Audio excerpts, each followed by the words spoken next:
paz do Senhor a todos, que a paz de Deus, que excede todo o nosso entendimento, alcance cada vida nesses momentos.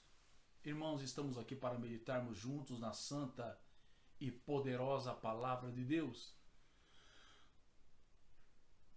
Nós somos da Igreja Evangélica Assembleia de Deus, Ministério Madureira, situada Avenida Cristóvão Colombo, 2048, no bairro do Santana. Nós pertencemos ao Ministério Madureira, ministério esse presidido pelo pastor Dr. José Carlos Bottaro. Temos a alegria de, nesses momentos, meditarmos na santa e poderosa palavra de Deus, nessa quarta-feira. E juntos nós iremos meditar, aprender e guardar a santa e poderosa palavra. Convido a todos para fazermos uma oração neste momento.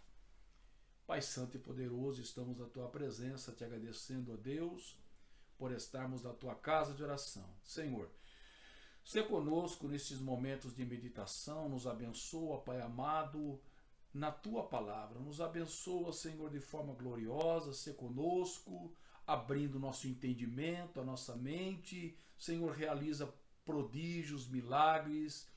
Pai amado, cura através da Sua santa e poderosa palavra. Tu és o mesmo ontem, hoje e eternamente. Sê com a Tua igreja, Pai, é o que te pedimos. Amém. Irmãos, queria convidar a todos para nós meditarmos na santa e poderosa palavra de Deus. Sabemos que os dias são maus, sabemos que nós temos a tendência, como seres humanos, a focar no temporário, no passageiro, nesta vida somente, mas o Senhor Jesus deixou a sua glória, veio até nós, pregou o seu santo e poderoso evangelho, instituiu a sua igreja, e nós sabemos, irmãos, que existe algo além dessa vida. Além das tribulações, das lutas que você passa, existe algo além, que vai além do que podemos pensar. E o Senhor veio e trouxe para nós certezas, certeza da vida eterna, certeza da ressurreição. Ele veio, se fez carne, habitou entre nós e nós vimos a sua glória como a glória do unigênito do Pai, cheio de poder, de virtude, de graça. Ele veio e nos deu certezas que a igreja busca, anela, anseia. Então, não sei o problema que você está passando, a dificuldade, as lutas, mas uma coisa eu sei: Deus é poderoso, Deus é maravilhoso, Ele faz milagres ainda hoje, Ele restaura vidas. E queria convidar a todos para junto meditarmos na palavra de Deus, no Evangelho de Lucas, lá no capítulo 12, no versículo 13, a Bíblia tem algo para falar conosco. O título da leitura de hoje é A Parábola do Rico Insensato. Por que foi escrita esta parábola? Lucas capítulo 12, versículo 13, vai nos falar algo. E disse-lhe um da multidão: Mestre, diz a meu irmão que reparta comigo a sua herança. Um da multidão procura o Senhor para que ele resolvesse um problema familiar, um problema de repartição de herança, confiando na sabedoria do nosso Senhor. Lucas 12 e versículo 14. Mas ele lhe disse: Homem, quem é que me pôs por juiz ou repartidor entre vós? 15. Acautelai-vos e guardai-vos da avareza. Jesus nos adverte nesta noite para nós nos guardarmos da avareza. E o que é avareza? é o desejo de possuir mais e mais. É a ambição, a ganância. E o Senhor adverte este homem. E a Bíblia diz que ele disse: acautelai-vos da avareza, porque a vida de qualquer um, ela não consiste na abundância do que a pessoa possui. A certeza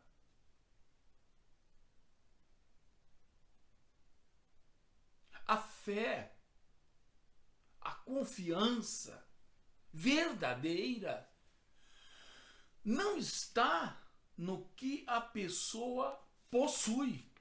Palavras do nosso Senhor e Salvador Jesus Cristo.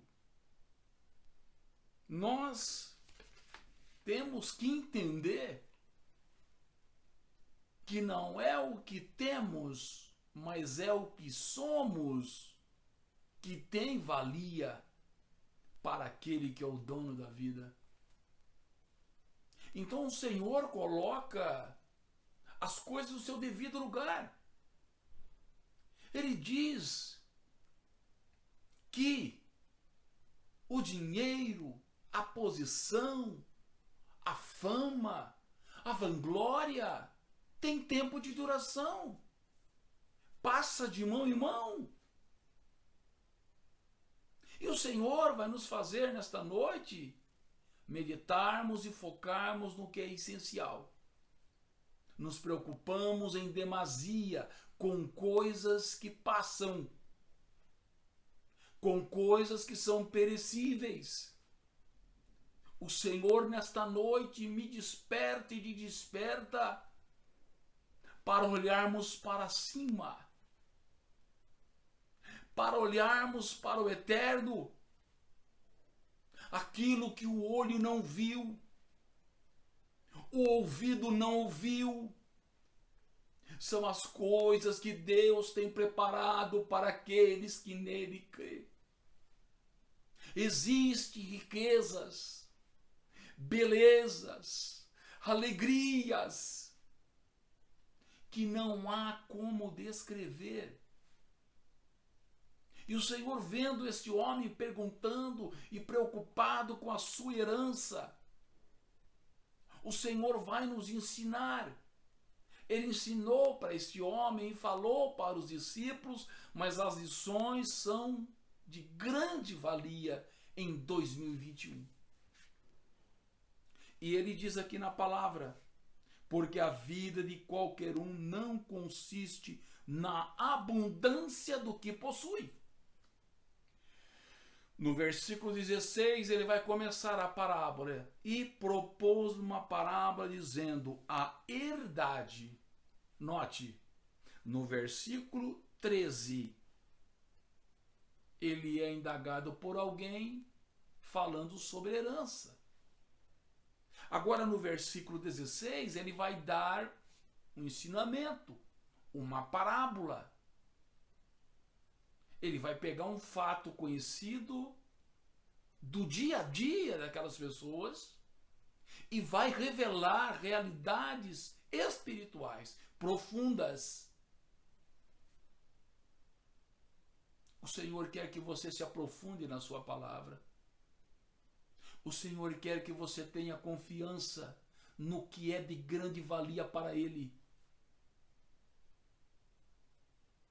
Não é só ter. Nós temos que ser diante daquele que tudo pode. Sermos fiéis. Sermos tementes a Ele. Sermos obedientes a Ele. Não podemos servir a dois senhores. É difícil. É uma coisa complicada. Esta parábola vem para nos advertir sobre isso.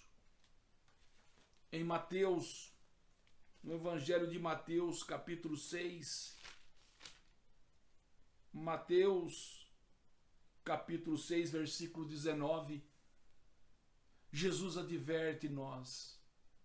Mateus 6 e 19 está escrito: não ajunteis tesouro na terra, onde a traça, a ferrugem, tudo consome, onde os ladrões minam e roubam, mas ajuntai tesouros do céu, onde nem a traça nem a ferrugem consome, onde os ladrões não minam e nem roubam. Por quê? Mateus 6, versículo 21. Porque onde estiver o vosso tesouro, aí estará também o vosso coração. Onde está o seu dinheiro, está o seu coração. Onde estão suas posses, está o seu coração. Nenhum dinheiro salvou qualquer pessoa que o possuía. Existem benefícios, sim. Mas o Senhor mostra algo mais, que vai além dessa vida. Então essa parábola ele vai propor para mostrar para nós algumas verdades espirituais. Em Lucas capítulo 12, no versículo 16, ele diz que um homem tinha posses. Um homem rico tinha produzido na sua fazenda uma safra abundante. A Bíblia diz em Lucas 12:16, e propôs uma parábola dizendo: a herdade de um homem rico tinha produzido com abundância, ou seja, uma safra boa, uma bênção. Versículo 17, aqui começa algumas características daqueles que depositam a sua confiança na terra, que não tem Deus como primazia. No versículo 17 está escrito: e arrazoava ele entre si, dizendo: o que farei? Veja bem, ele arrazoava entre si. Ele não estava dividindo, não estava perguntando, não tinha uma pessoa de confiança dele.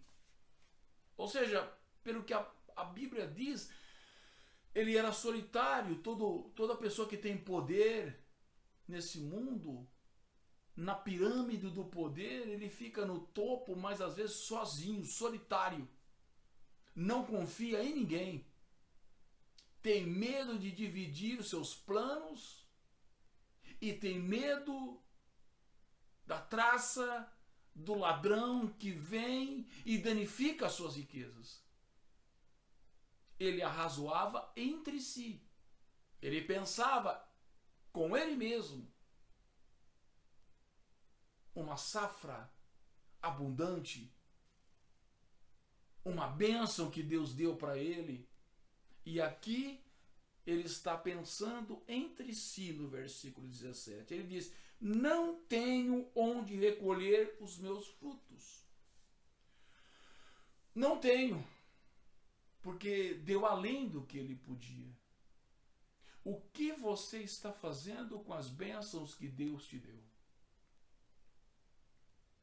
Quando Deus dá uma bênção para um salvo, para um homem de Deus, uma mulher de Deus, a primeira coisa que lhe vem à mente é divisão, compartilhamento.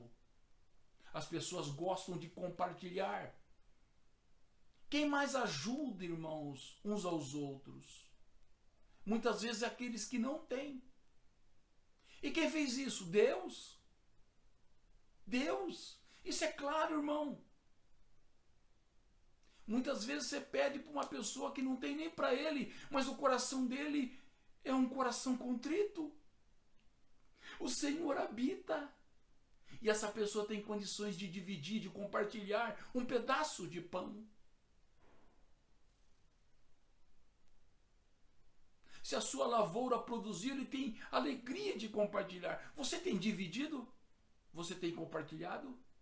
Você tem sido uma bênção para as pessoas que estão com você?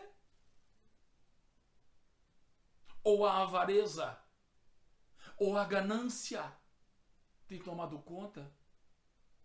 Tem dividido famílias, lares, amizades?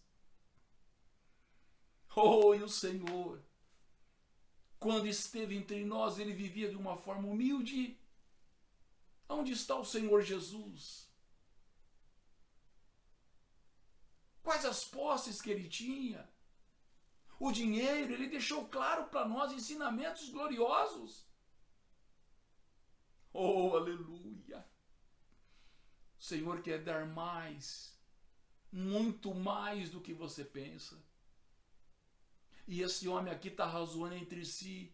A safra que foi abundante, ele pensava entre ele: o que farei? Eu não tenho onde recolher os meus frutos. Versículo 18. Ele disse: farei isto. Eu vou derribar os meus celeiros, planos futuros, e edificarei outros maiores. E ali recolherei as minhas novidades e os meus bens. Ou seja, vou ampliar os meus negócios. Vou ter mais. É a ganância, a avareza, comendo o tempo, a comunhão, evitando o compartilhamento, a divisão. E coisa gloriosa e poderosa, segundo a Bíblia, é que ele tem capacidade de dar. Mas bem-aventurada coisa é dar do que receber. Só que ele pensou só nele. Só na sua vida. E diz a palavra aqui: e eu vou dizer à minha alma: tens em depósito muitos bens. Alma, você tem um futuro pela frente. O dinheiro está reservado, as posses estão reservadas. O dinheiro não vai faltar lá na frente. Planos futuros. Planos, irmãos, que muitas vezes nós não temos certeza. Tiago capítulo 4, abra sua Bíblia em Tiago capítulo 4 junto comigo. A palavra vai dizer no versículo 13 sobre a falibilidade dos projetos humanos. Os projetos humanos são falíveis. A qualquer momento pode acontecer algo. A qualquer momento, alguma coisa pode acontecer. O imprevisto pode acontecer. Não deposite a sua confiança no futuro que você não tem condição de controlar. Deus te deu o presente. Viva ele com alegria, com satisfação. Seja grato a Deus por esse dia. E diz a Bíblia em Tiago capítulo 4, versículo 13. Presta bem atenção nesse versículo. Eia, agora vós dizeis: hoje ou amanhã nós iremos a tal cidade, e lá passaremos um ano, e contrataremos, e ganharemos. Plano futuro. Versículo 14 de Tiago capítulo 4. Digo-vos que não sabeis o que acontecerá amanhã. Porque o que é a vossa vida? Ela é um vapor que aparece por um pouco e depois se desvanece. É breve. Muitos poderosos e ricos calculam viver tantos anos, fazer tais negócios. Mas muita coisa pode acontecer no futuro. Que o seu dinheiro não vai valer. Que o seu poder não vai valer. Oh, glória! Mas se você tiver Jesus na sua vida, se você colocar o Senhor como prioridade, o futuro distante você não pensa, você confia que Deus já está lá. Deus já está lá. E se você serve Ele, Ele sabe como fazer para que o seu futuro seja algo melhor. Não em termos materiais, mas na sua totalidade. Porque a minha razão de viver e a sua razão de viver é Deus. E diz aqui, Tiago 4 e versículo 14. O que é a nossa vida? É um vapor que aparece por um pouco e depois se desvanece. Em lugar disso, nós devemos dizer: se o Senhor quiser e se vivermos, faremos isto ou aquilo. Se Deus quiser. Mas esse homem que estava aqui, o rico insensato, não pensava isso. E ele diz: produziu bem, tem uma boa safra, e ele disse: mas Deus, no versículo 20, disse: louco, esta noite pedirão a tua alma, e o que tem preparado para quem será? Pelo que vemos, ele não pensava nos parentes. Ele não pensava no imprevisto.